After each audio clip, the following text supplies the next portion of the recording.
From the Oregon State University's Extension Service, you are listening to In the Woods with the Forestry and Natural Resources Program.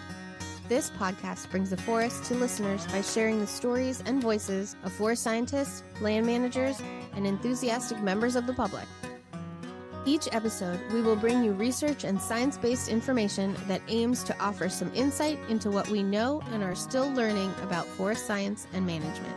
Stick around to discover a new topic related to forests on each episode. All right. Welcome back, everyone, to In the Woods podcast presented by the Forestry and Natural Resource Extension Program at Oregon State University. I'm Jacob Putney, Extension Agent in Baker and Grant counties, and your host for today's episode. I'm excited to be joined today by my friend Thomas Stokely. Thomas is a forest ecologist with the Nature Conservancy in Central Oregon, and once upon a time, he was also an extension forester. He holds a PhD and master's degree in forestry from Oregon State University, where his research focused on the effects of forest management on wildlife habitat. His current work focuses on forest landscape ecology, including wildlife habitat, fragmentation, and managing for landscape connectivity. Thomas, it's great to have you with us today. Why don't you tell us a little bit more about your background and some of the things you've been working on with the Nature Conservancy? Yeah, thanks for having me again, Jacob. As a forest ecologist in Central Oregon in the fire-adapted landscape, I also do a lot of work that pertains to landscape resilience to disturbance. So a lot of the work that the Nature Conservancy focuses on in Oregon in terms of our dry forest systems is to try to help return fire back to the landscape, as well as work with a lot of stakeholder groups, partners, to address, increasing threats of wildfire to forest health and resilience. And so that looks like a lot of planning and implementation surrounding ecological thinning of forests, as well as the use of prescribed fire and reintroduction of prescribed fire into the landscape. And so based on my background, being a little bit more of that tie between forestry and wildlife, my biggest interest is the ways that we manage the landscape to facilitate habitat suitability and connectivity across these landscapes we're doing the work in. So not only is it focusing on, wildfire, but also just the increasing presence of humans across the landscape, especially in these really popular destination areas like Central Oregon, where people flock to come to play and get outside and ride their bikes, ride their horses, ATVs, OHVs, ride around in the woods, just to try to help find that balance between different resource values we have across the landscape, whether it's protecting communities from wildfire, promoting forest health, and promoting wildlife habitat and connectivity. So that's kind of the main focus of my work currently, but our team generally is interested in helping to restore some of that resilience back to these systems. And in my case, that's the function of providing for biodiversity and wildlife habitat. And so today we're going to kind of dive into somewhat complex topics, really, and explore them a little bit further, specifically around the wildlife habitat connectivity and thinking about things like habitat loss and fragmentation and the impacts of roads and recreation. So to kick us off, why don't we define some terminology? So what do we mean when we talk about things like habitat connectivity and fragmentation? Yeah, there's a lot of different buzzwords and technical words surrounding this, landscape ecology, but connectivity is really, the ability for given species to move across the landscape to fulfill all their life history requirements so that they can survive and reproduce. So, in terms of a highly connected landscape, those are landscapes that, will help facilitate the movement of a given individual within their home range, meaning, where they are going to forage, where they're resting, where they're nesting. It could be migration, connectivity from winter range up to summer range. And really importantly, it could also include a dispersal ability for a species once they reproduce for the offspring to make it to new habitats, make it to new areas so that they can occupy those areas, survive, reproduce, and contribute to population dynamics into the future. So in terms of connectivity, we talk about permeability of the landscape, and that's the overall sort of connection, not necessarily thinking about corridors, which is, really big buzzword that folks use when it comes to like restoring that connectivity. But permeability is really the overall ability of a landscape to support the movement, to facilitate, connection between different patches, or in the case of like forested landscape, landscapes, how easy is it for them to move across this mosaic of different forest patches? So landscape ecology it can be a pretty complex field of study and inquiry, and especially when it comes to the study of habitat fragmentation and loss. And so it's really fascinating because, some of this research started with Edward Wilson, E.O. Wilson, and Robert MacArthur and their theory of island biogeography.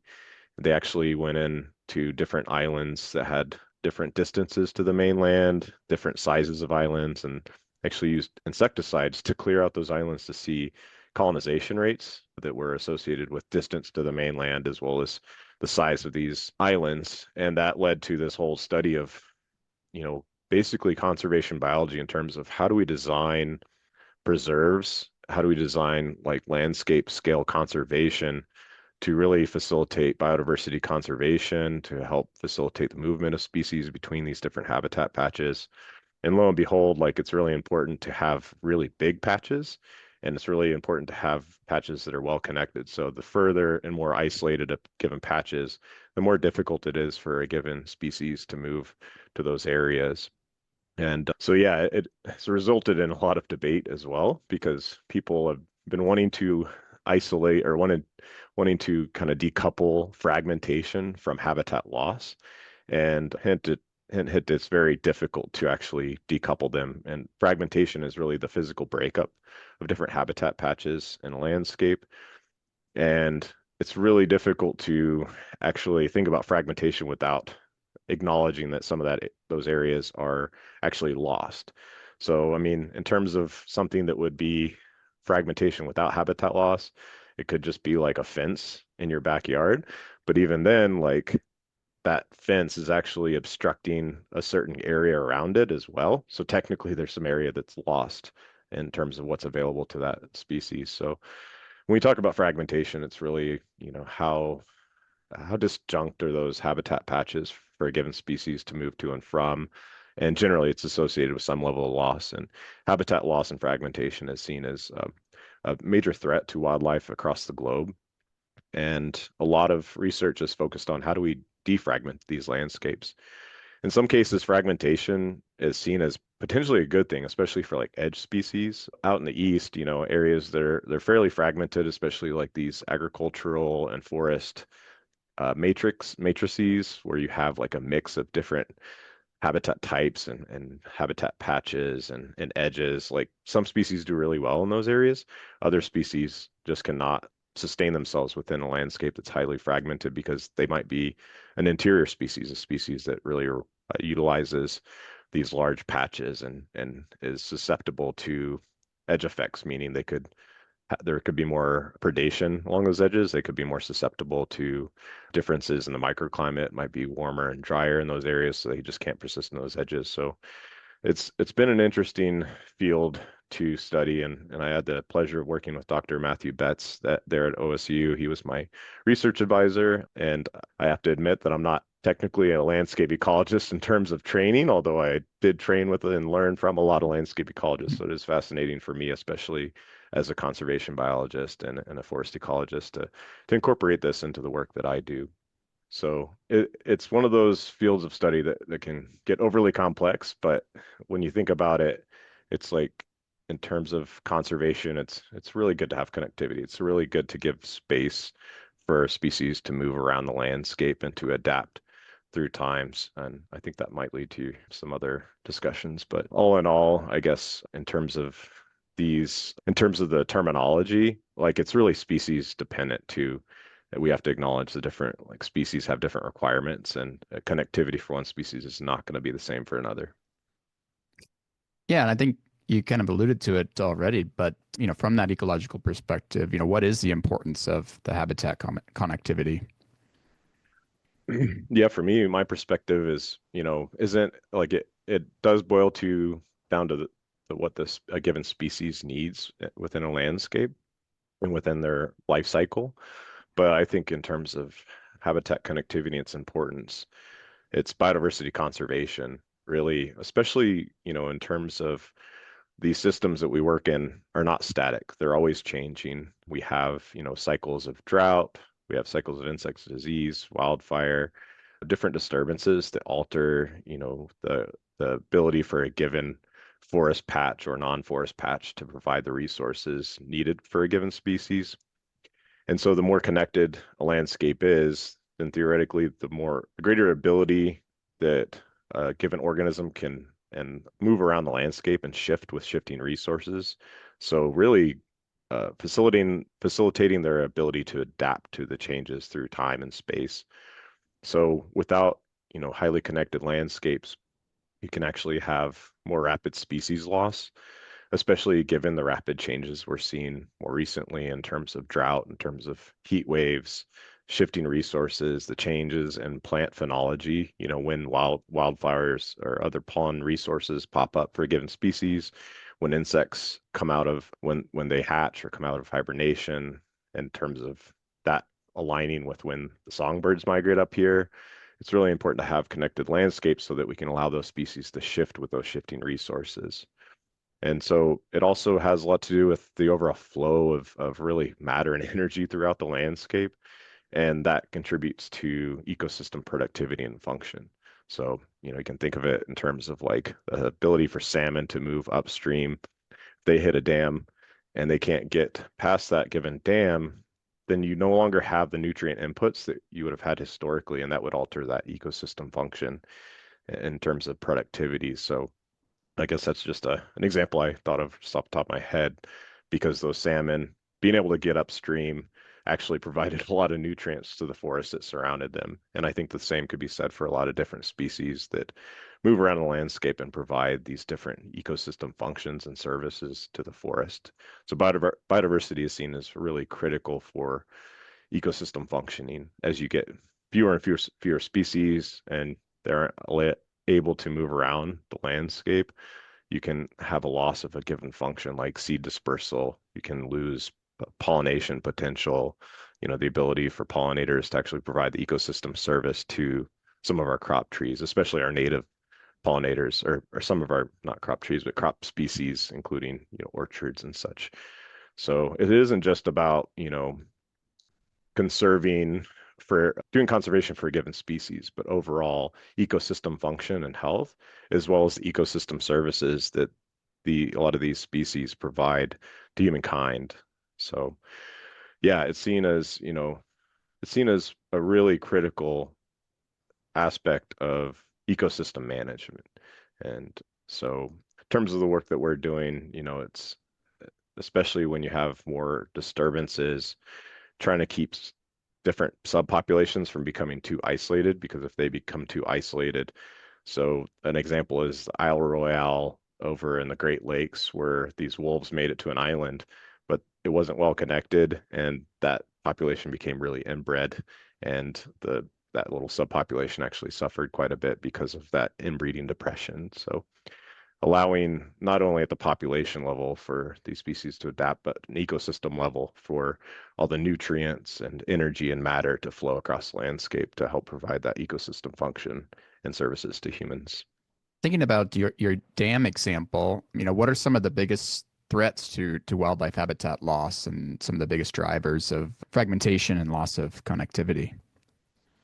Yeah, again, it's really hard to decouple the habitat loss from fragmentation. I know that if Matt Betts ever listens to this, he'd be really upset if I talked about them individually. But, it's in terms of Oregon, like we are seeing like an expansion of communities into the wildland urban interface that can lead to fragmentation of habitats, because you have, fencing, you have other things that could result in like an ecological trap. So in the case of like mule deer, for instance, you might have mule deer that would historically have migrated from winter range up to summer range. That migration is really critical because they're obtaining most of their calories in their summer range. But if they're drawn into a community and no longer migrate to summer range, and they might be after someone's garden and it just seems like a safe place because there's a lack of predators in that area, those individuals have actually have lower survival rates than individuals that migrate up to summer range. And the hypothesis is because they're not getting as much of the calories as they would in town, and it's probably not as high a quality as they would if they're able to migrate up to summer range, those higher elevations that have a diverse amount of forage for them. So yeah, the human development's huge one.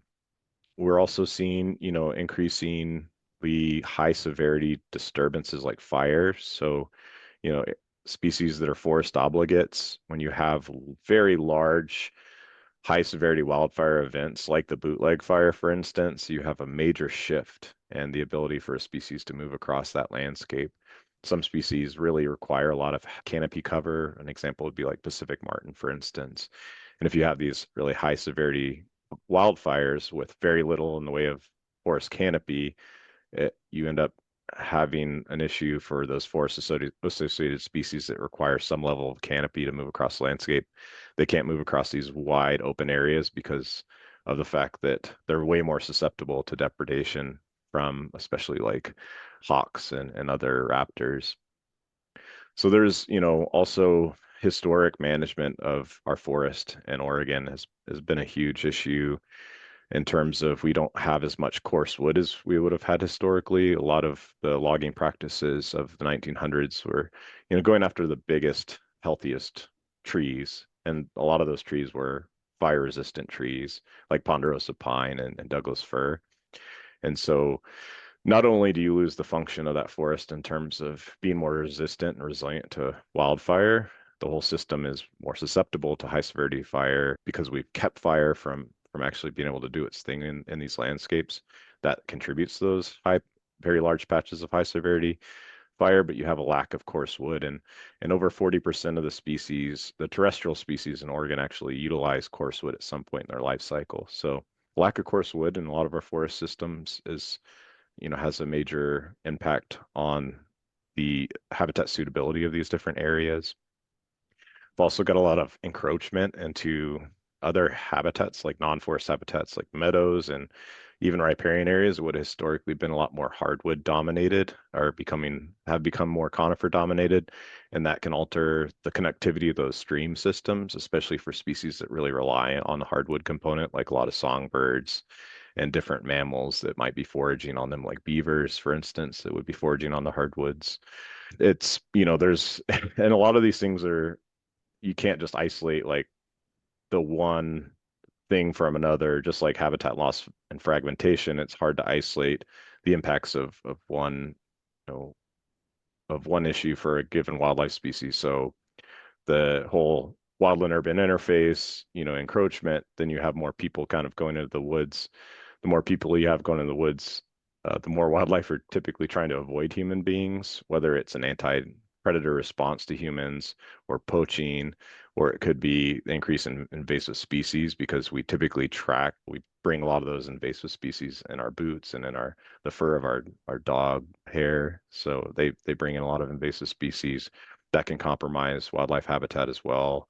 The fact that we haven't let natural disturbances play out historically would have had a lot more of a mosaic in terms of our forest structure.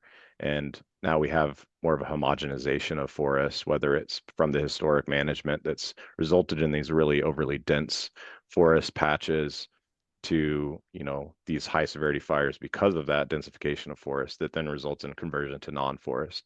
And we are very concerned about the increasing threats of prolonged drought and heat waves and how that contributes to, the overall stress of the forest and how much that would, makes them more susceptible to a conversion away from forest habitats as well and into something that might be more dominated by invasive species like cheatgrass. So within this type of work in general, maybe even some of the projects you've been working on, are there certain species that you typically look at? I know you mentioned a few already, like beavers, mule deer, songbirds. And are there species that are important to look at or more indicators? And thinking about that, is there specific habitat types that you look at as well?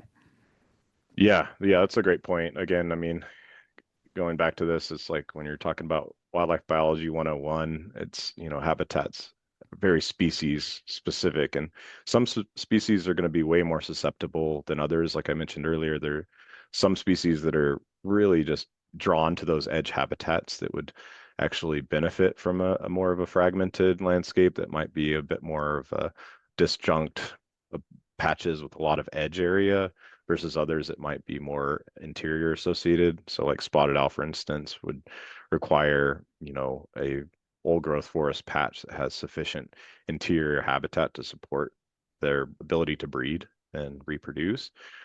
And so it really depends on what you're interested in. And for the work that we're doing here in Central Oregon, we're actually relying upon a species list that the Oregon Connectivity Assessment and Mapping Project, the acronym is OCAMP, that was developed by Oregon Department of Fish and Wildlife and others. Like there was a lot of other collaborators, including academics, the Samara Group, Oregon Department of Transportation, and they are taking a look at connectivity across the entire state. And they had a list of all these different species that were not necessarily considered umbrella species or umbrella. We use umbrella species to suggest like, well, this one species represents a lot of different species. They called them more surrogate species, and they were selected those species based on a variety of factors. And one of the factors is, what types of habitats they're generally associated with. So for instance, you have Lewis's woodpecker that's going to be associated with more open ponderosa pine type conditions versus you have something like great gray owl that might be more associated with meadow, lodgepole, matrix. So areas that are, have your intact meadows surrounded by lodgepole pine. We've got species that are also not as mobile, like western toad was in that list.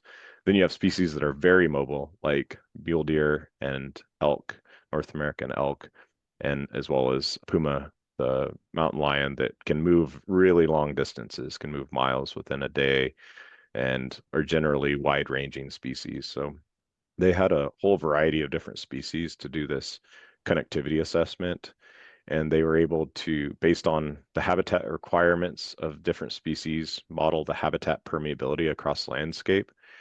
And they ran it through these models. They're called Omniscape. It basically is like looking at the connectivity of landscape for a given species based on simulated electrical current in a landscape. So imagine you have like a surface and you have all these different pixels that represent, different quality habitat areas that would facilitate movement versus areas that would actually break up the movement, meaning it's more resistant to the ability for species to move, so they just can't move across a given pixel so easy.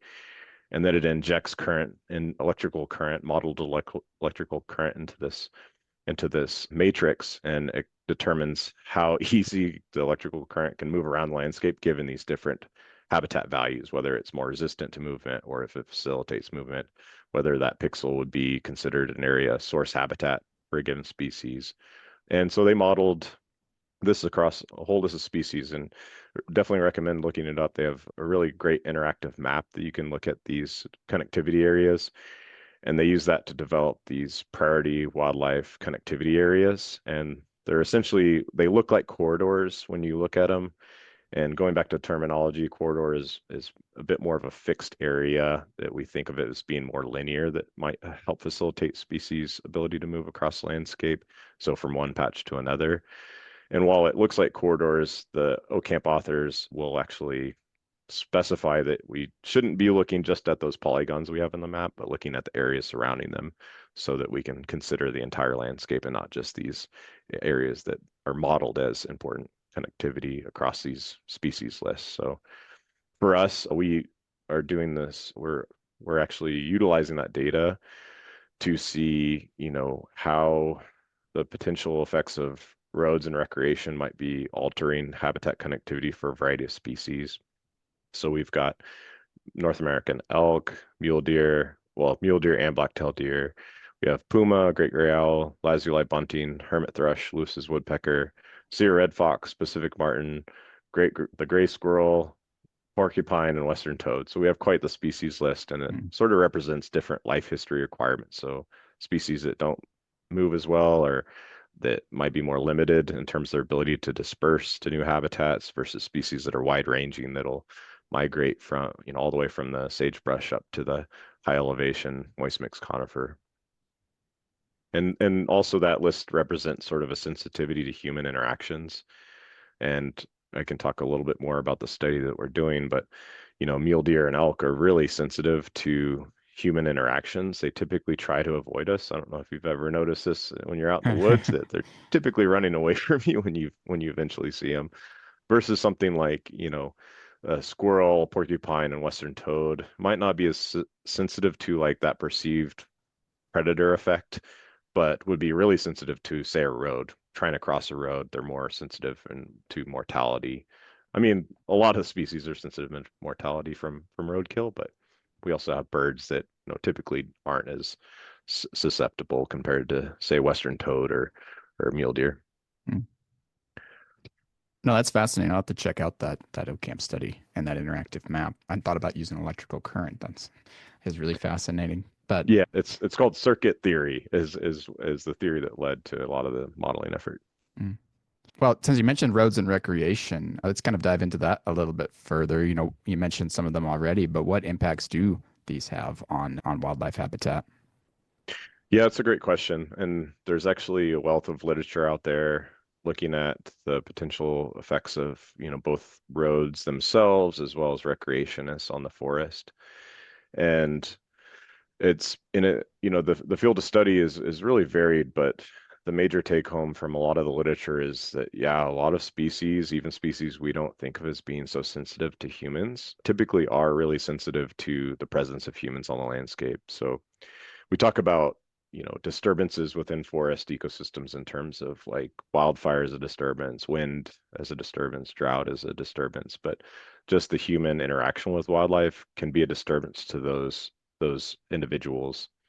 And so when you have folks out there on the landscape, especially in areas that are like really really important habitat where maybe given a mule deer is selecting an area to have their fawns because it might be a really important area to forage so they can, help promote lactation and feed their young.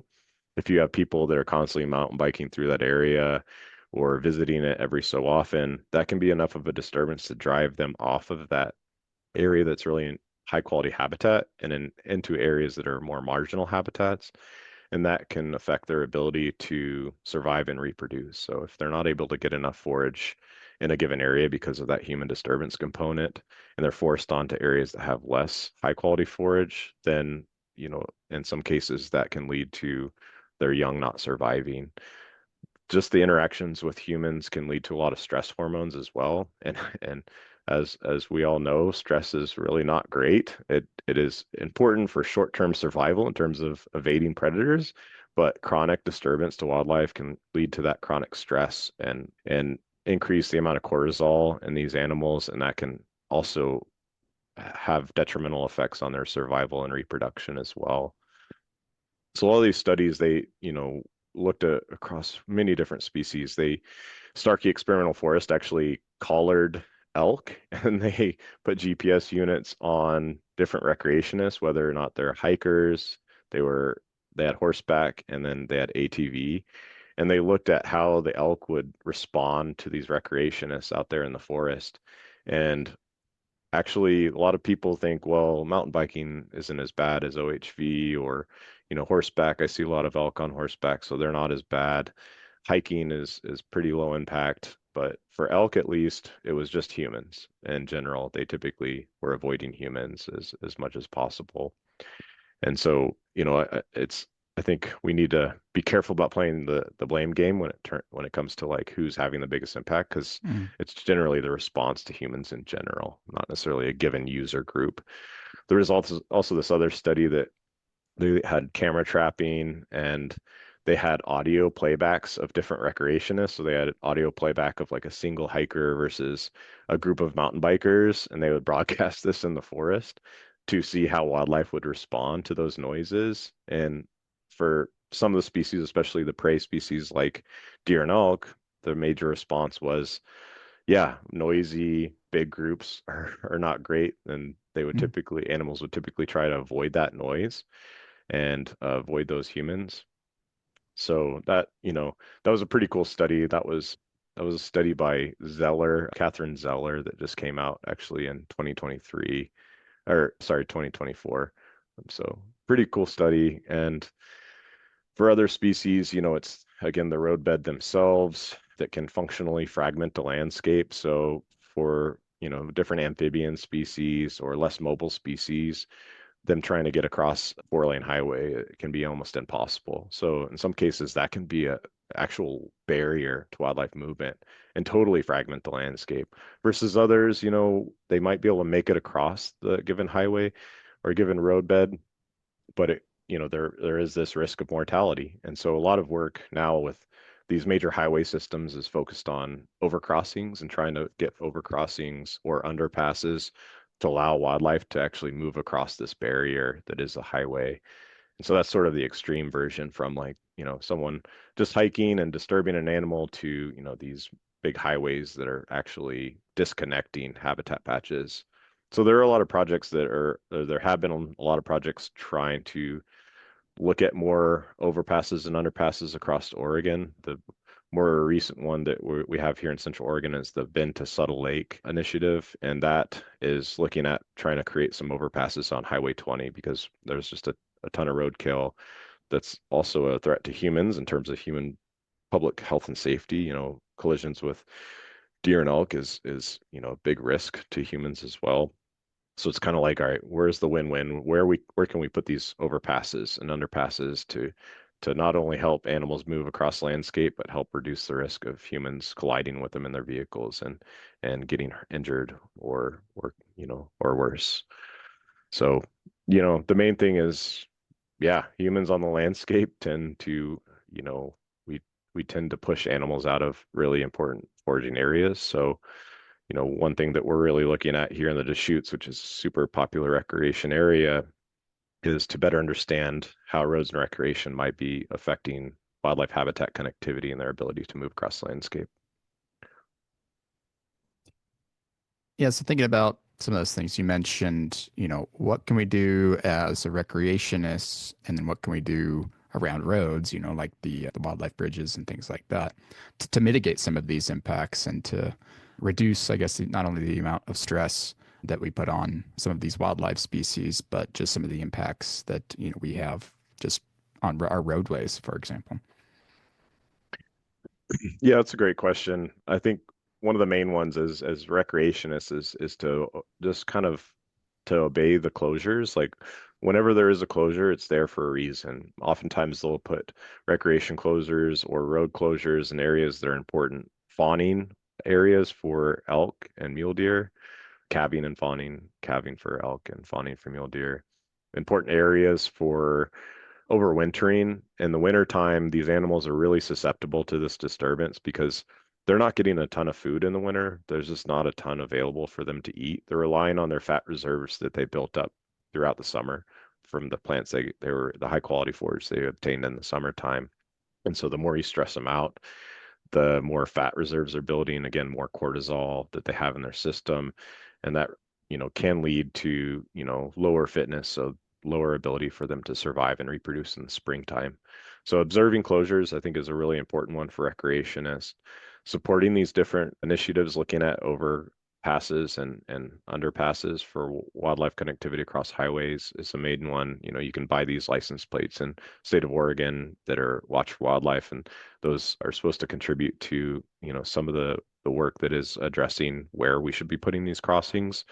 Obviously, like, when it comes to some of these road systems is, watching for poachers. That's another one that the Oregon State Police has, and ODFW, Oregon Department of Fish and Wildlife, have these campaigns about, stop poaching. So that's a main one too, because, in some cases, the animals might be habituated to humans, and that makes them way more susceptible to poaching because they're not necessarily trying to flee from humans. In all cases, they might be used to that human presence, and then a poacher comes along and they're way more susceptible. So one thing that we're doing here in the Deschutes National Forest is working with the Deschutes Collaborative Forest Project, which is a multi-stakeholder group that is working with the Deschutes National Forest to address different issues and different values we have across the landscape. A lot of the work has been focused on wildfire risk reduction and providing some recommendations and coming up with consensus about, how the forest should be managed to reduce high severity wildfire to the forest and forest, to promote forest health as well as protect communities. But a huge focus for the last few years has been wildlife habitat. And the major concern here, as I've already mentioned and probably mention again, is it's just a very popular destination area. So you have people moving here to be closer to the outdoors, and again, that can have big impacts. So we're trying to come up with these landscape scale strategies where we can start to do more proactive restoration treatments that has wildlife habitat and connectivity as a primary objective. Identify those areas that are most critical for core wildlife habitat, these larger blocks of contiguous habitat, where those areas are important for connectivity across the landscape, and how do we manage that, especially in terms of wildfire management. We have, different strategies and tactics for, restoring fire back to the landscape as well as fighting fire. And all of those rely on road systems, right? We know that we can't just get rid of roads, and we don't want to reduce people's access to the forest because it is, our public lands, and people have an inherent right to those public lands and to enjoy them and to value them. But we're trying to think about strategic sort of zonation of the forest in terms of where are those areas that are most important where we can reduce the density of roads, create larger blocks of habitat, maybe restore fire at a more meaningful scale, so have larger burn blocks, get more restoration work done within those areas prior to doing more prescribed fire operations, so larger areas where we can do forest thinning that helps to return more of a mosaic back to the forest, so creating meadows, leaving patches of dense forest for them to move, for certain canopy associated species to move through, really just build back a lot of messiness back in the forest so that those forests can function at a scale and function like they would have historically, so that when wildfire does burn through, it isn't necessarily always going to be a detrimental impact to the habitat resource. So landscape level planning is something that we're really working on. So, having folks come to the table, and in terms of, helping provide input is a major one. So we're, you know, based on all this work, we've provided recommendations to the Forest Service on how to manage for connectivity and core habitat. Our phase 2 of that was actually using the OCamp data sets to incorporate how roads and trails might be potentially affecting habitat connectivity across landscape, identify those areas that are really important currently for core habitat, and areas that we could actually do more management to facilitate connectivity across landscape. And we're hoping that that can then transition into some on-the-ground monitoring as well, where we would use some citizen science and use community science to help collect some of the data through camera trapping and this cool technology called bioacoustics monitoring. But one of the main challenges is going to be, working with the recreation community to make sure that we can sort of address what the trade-offs are at the landscape scale, and to help basically provide more input to that recreation community so we can dissuade people from creating their own trails in areas that might be really important habitat.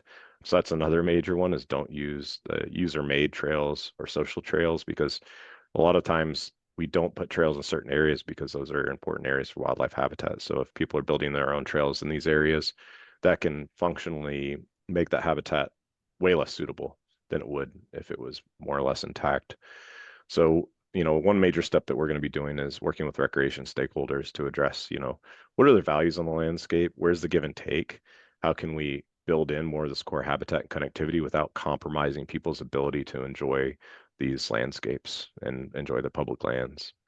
And in terms of what people can do on their own property, fencing, making sure it's wildlife friendly fencing, especially, old barbed wire that's not very tight, can really entrap a lot of different species, especially mammals. I think, many of us have seen, carcasses and caught up in fencing. So wildlife friendly fencing includes like smooth wire on the bottom, smooth wire on top. You can have some barbed wire, but making sure that's tight and making sure the spacing of the posts is close so that the wire can't become tangled as an animal tries to move through it. That's another main one. Managing your forest to include more of mosaic. When you do thinning, don't just create like an open park-like setting. Leave some patches, some dense patches, create some openings, create areas where, there's more forage and more pollen resources for pollinators and more insect diversity in those areas that are more of a mosaic. So managing for a little bit more of a mosaic and messiness when you do forest management activities is pretty key. And then, if there are road systems, try to limit, the overall amount of access to certain areas, and making sure that if you have a road that you're not really utilizing, having it closed or having it to where, it isn't just like a constant flow of traffic through an area is pretty important to minimize disturbance to wildlife. Now, it's exciting to hear that some of this work is, prioritizing some of these objectives around wildlife habitat and then really thinking about a meaningful scale too. You talked about at more of a landscape level. Thinking about some of this work, and you could have mentioned some already around the monitoring and some of the bioacoustic stuff. But what are some of the future goals, for some of these projects and some of the work that you're involved with? Yeah, again, like the main one is like working with the recreation community so that we can all get on the same page. I think there's this perception that recreation isn't necessarily a consumptive use of the forest, but it does have an impact on wildlife. So making sure that we can provide more science communication surrounding this subject. And I think a lot of people get it when you really hone in on what they value. An example that I like to use is like if you're, hanging out in your living room, like, eating a bowl of soup or whatever, and someone rides through like on their mountain bike, you're gonna be like a little startled, and then someone rides through on a horse, you're definitely gonna be startled, and then like, comes in through the road should be like you're typically gonna be like, screw this place, I'm gonna move, so connecting with people to make sure that they can understand why we should respect closures for wildlife, why we shouldn't create user-made trails is a big one. So we can do all the science we want, but if we can't communicate that well to the public, and we can't communicate that to forest managers and practitioners out there in the forest, then the science, has a lot less utility. So while we're doing all this modeling, we are working closely with recreation stakeholders, working closely with the National Forest to provide them with that information. And then hopefully what we're working on right now is thinking about, based on what we're finding from these models, actually getting out on the ground to try to help validate the utility of these models, as well as inform future project planning. So if we have an area that is highlighting as being really important for wildlife connectivity, we want to go in and put some camera traps as well as some of these acoustic. They're called they have an acronym, acoustic recording units or something like that, or audio recording units. Basically, they listen to the forest, and so you can actually detect different bird species, for instance. And the camera traps would be more of monitoring some of the mammals, some of the bigger mammals specifically, to get a sense for at least our species list and maybe some other species of interest that are sensitive to humans, is an interaction between not only that roads and recreation piece, but the amount of work we're doing in the forest in terms of, thinning and prescribed fire operations. A lot of the prescribed fire and thinning is seen as like a reduction in habitat. But fire was always a natural part of this landscape, and fire always played a role in promoting habitat resources for a vast variety of different wildlife species that are adapted to these fire adapted ecosystems.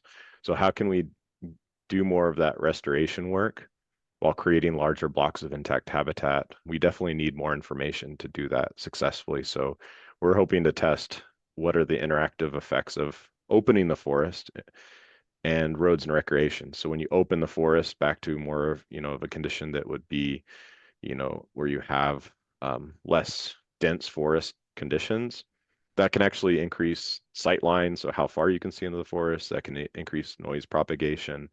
And so, my hypothesis would be that the, opening the forest to a certain level, it isn't necessarily the reduction in habitat resources, but the reduction in habitat suitability because of that human component.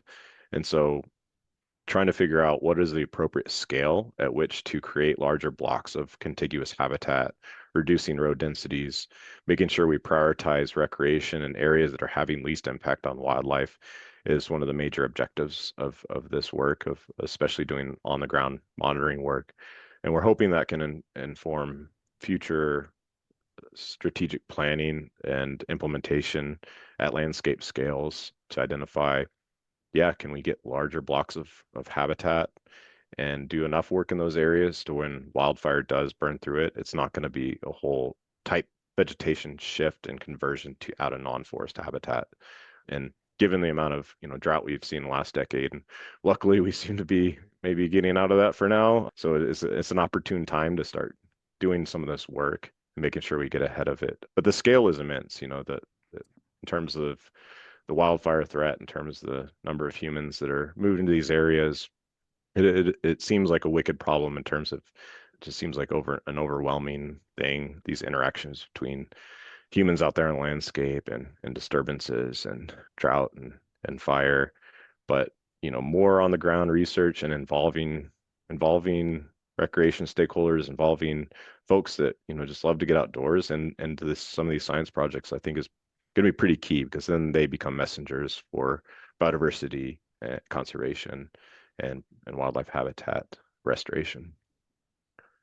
Yeah, absolutely. And I think there's just a lot of complex things that go into a lot of this work. And as you mentioned, more data and getting out there and doing some of that monitoring. But I want to make sure you have the opportunity too to talk about any other interesting projects that you've been working on, or anything specifically that you want to part with related to wildlife habitat, connectivity, and kind of this landscape ecology in general. Yeah, well, gearing up for this 2-week prescribed fire training exchange that's coming up. This will be my third year helping them to organize and manage it, and it's a huge undertaking in terms of getting, around 40 participants from all over the US and sometimes internationally to come to an area and learn how to do more prescribed fire. But a major focus of that prescribed fire training exchange is the use of fire to promote ecosystem health. So it's really the ecological use of prescribed fire. I think folks typically think of prescribed fire nowadays in terms of like protecting communities, but one of the major things that I'm wanting to push for is the fact that fire can be used as a tool to promote habitat and to make it more resilient to the changes we're seeing on the landscape. And so throughout the US, like especially east of the Rockies, fire, is one of the primary tools for managing wildlife habitat. Out here, fire is one of the primary tools for protecting communities and restoring, these conditions to make forests a little bit more resilient. But again, people perceive that as negatively affecting wildlife habitat. And so one of the major things that's somewhat of my passion project is to try to work with practitioners in terms of how do we tailor prescribed fire operations to really be used as a tool to enhance habitat, to recruit snags, to create openings, to make, restore the forest ecosystem health rather than just be a fuels reduction treatment.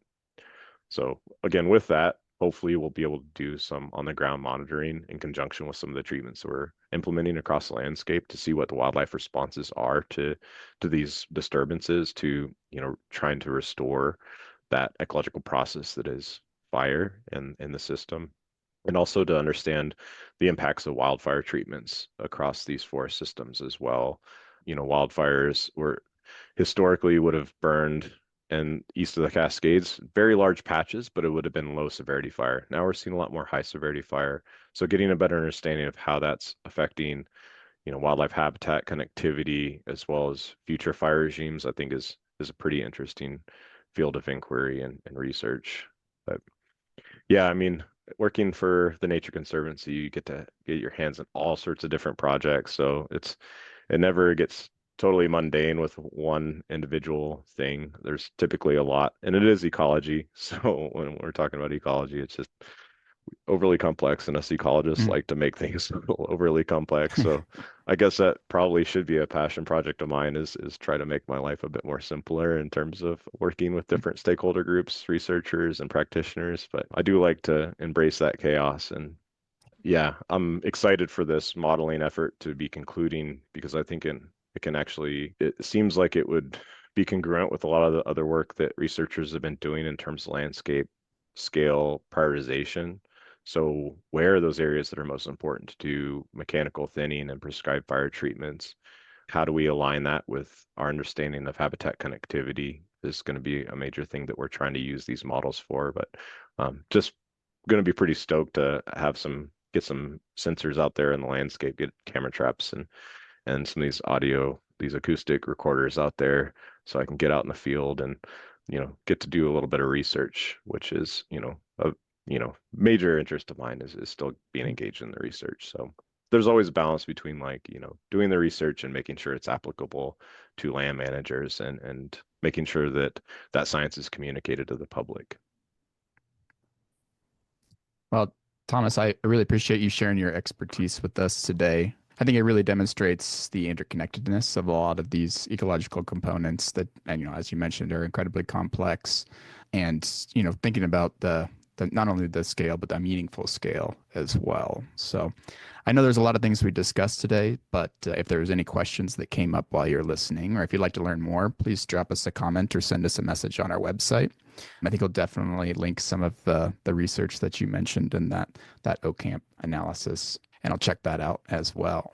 But before we wrap up here, we'd like to conclude each of our episodes with what we call our lightning round.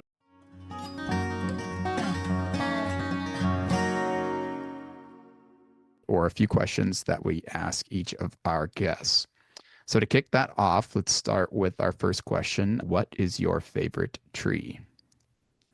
Oh man. Well, that's, when you ask a forest ecologist what their favorites are, like we typically are like, well, it kind of depends. It's the ultimate answer is it depends. I love fire adapted species. So here in the Pacific Northwest, I would have to say Western larch would be my favorite. It's fire adapted, it's long lived, it's a deciduous conifer, which is super cool. It's gorgeous in the fall.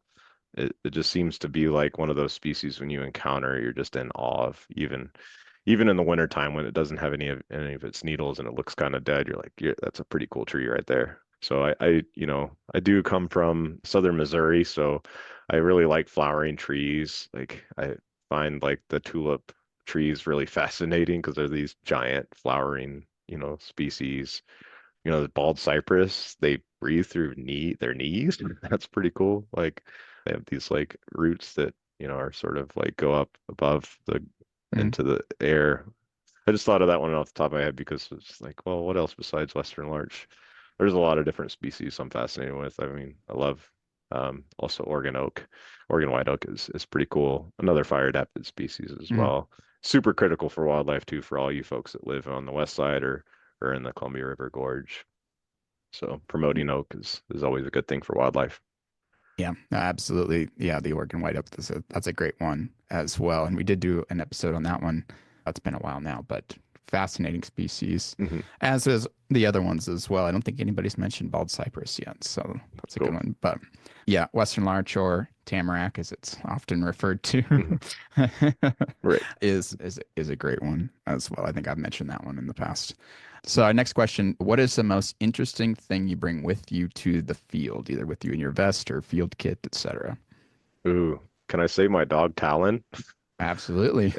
He's a pretty good field assistant. He sticks pretty close. He is always wanting to get me to go to the river, so take breaks and go to the water is always. So he's an encouraging field assistant, and he encourages me to take some breaks. But he's also a good office assistant as well. Just, in terms of those long days at a computer, it's always great to have your little emotional support office assistant pup along your side. So I would have to answer that one.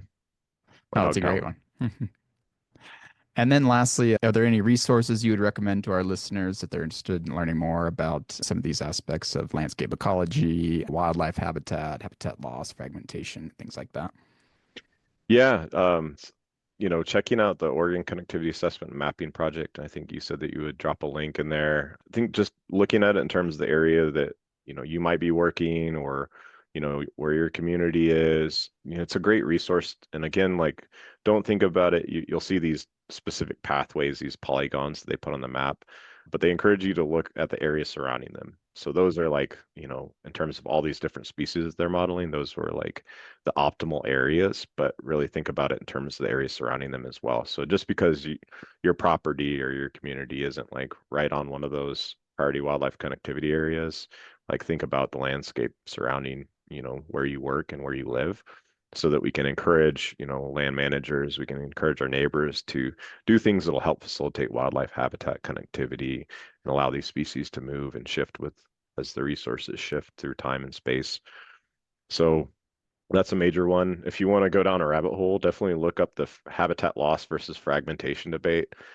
Some of it's quite comical. Like whenever scientists get into these debates, like they take things so personally sometimes. And so we got to read a lot of those when I was in grad school in the Matt Betts lab. So, you can look up some of Matt Betts's papers. Jonathan Valente had a really great one on reconciling the fragmentation versus habitat loss debate, and I can send you that one as well.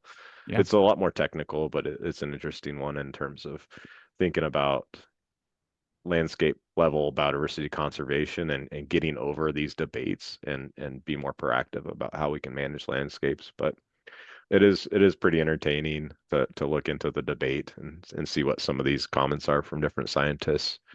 But there's also the Nature Conservancy has another mapping effort called the Resilient and Connected Network. It's Conserving Nature's Stage is the main title.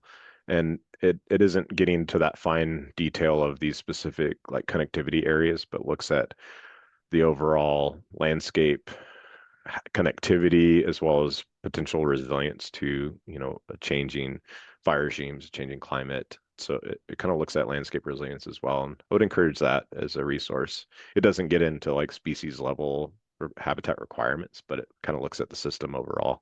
So that's also a pretty interesting resource to think about connectivity. Yeah. Yeah, definitely. We can get those added to our website as well as when this episode comes out. Well, Thomas, again, thank you for being here today. I definitely learned a lot. This is definitely something I haven't spent a ton of time on. And so it's always fascinating to hear from an ecologist the different aspects, and it really demonstrates, how these different pieces work together and the importance of each of them. So this concludes another episode of In the Woods. I want to thank you all so much for listening. Don't forget to subscribe, and we will see you all next time. Bye, everyone. Thanks a lot. Bye.